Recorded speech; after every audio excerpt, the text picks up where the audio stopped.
নামাজ মুসলমানদের গুরুত্বপূর্ণ একটি ইবাদত। কিয়ামতের দিন মহান আল্লাহ তাআলা সর্বপ্রথম নামাজের হিসাব নেবেন।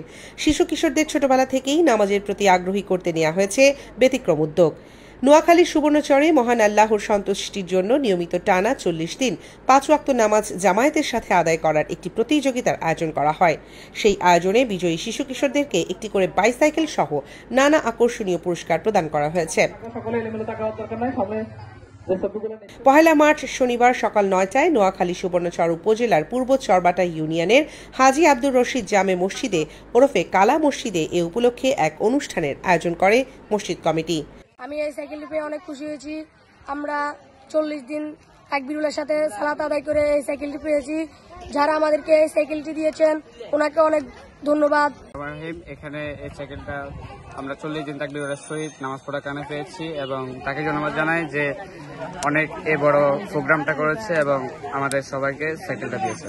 অনুষ্ঠানে চরবাটা মহিলা মডেল দাখিল মাদ্রাসার সহকারী শিক্ষক মহিব উল্লাহর সঞ্চালনায় এবং সৈকত সরকারি কলেজের সাবেক অধ্যক্ষ ও চরবাটা ইউনিয়নের হাজী আব্দুর রশিদ জামে মসজিদের সভাপতি মোহাম্মদ মোনায়েম খানের সভাপতিত্বে অন্যান্যদের মাঝে বক্তব্য রাখেন পূর্ব চরবাটা স্কুল অ্যান্ড কলেজের অধ্যক্ষ মোহাম্মদ সালেউদ্দিন, চর জুবিলি রাব্বানিয়া ফাজিল মাদ্রাসার সহকারী অধ্যাপক মাওলানা দাউদ হোসাইন, হাজী আব্দুর রশিদ জামে মসজিদের খতিব মাওলানা মোহাম্মদ ফয়জুল্লাহ সহ স্থানীয় বিভিন্ন শ্রেণী পেশার ব্যক্তিবর্গ উপস্থিত ছিলেন। আমাদের ছেলেপেলেরা তাকবীরুল্লাহ ৪০ দিন যাবৎ তারা এই কর্মসূচিতে অংশগ্রহণ করেছে। তাদের জন্য সারি সারি করে সাজানো আছে অনেকগুলো বাইসাইকেল। এটা কিন্তু আমি মনে করবো কোনো গিফট নয়, এটা হলো আমাদের আগামী দিনের প্রজন্ম, তাদের জন্য একটি অনুপ্রেরণা। এটা তারা অনুপ্রাণিত হবে, অনুপ্রেরণার উৎস হিসাবেই আজকের এই আয়োজন। অনুষ্ঠানে আলোচনার সময় মসজিদের সভাপতি অধ্যক্ষ মোনায়েম খান বলেন, সালাত আদায় প্রতিযোগিতার মাধ্যমে সালাত আদায়ের চর্চায় অংশগ্রহণ করার কারণে ব্যক্তিজীবনের শিশু কিশোররা যাতে প্রকৃত সালাত আদায়কারী হয়ে উঠতে পারে সেজন্যই এই আয়োজন করা হয়।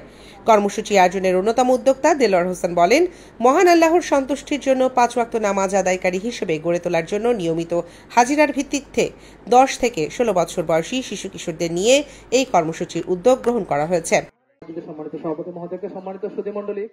অনুষ্ঠানে শেষে ২১ জন শিশু কিশোরদের হাতে বাইসাইকেল উপহার হিসেবে তুলে দেন অতিথিরা। এছাড়া নামাজ আদায় প্রতিযোগিতায় অংশগ্রহণকারী অন্যান্য প্রতিযোগীদের মাঝে সিলিং ফ্যান সহ বিভিন্ন পুরস্কার বিতরণ করা হয়। নামাজ আদায় উৎসাহিত করার মতো এমন কর্মসূচি আয়োজন করায় খুশি শিশু কিশোর ও তাদের অভিভাবকরা।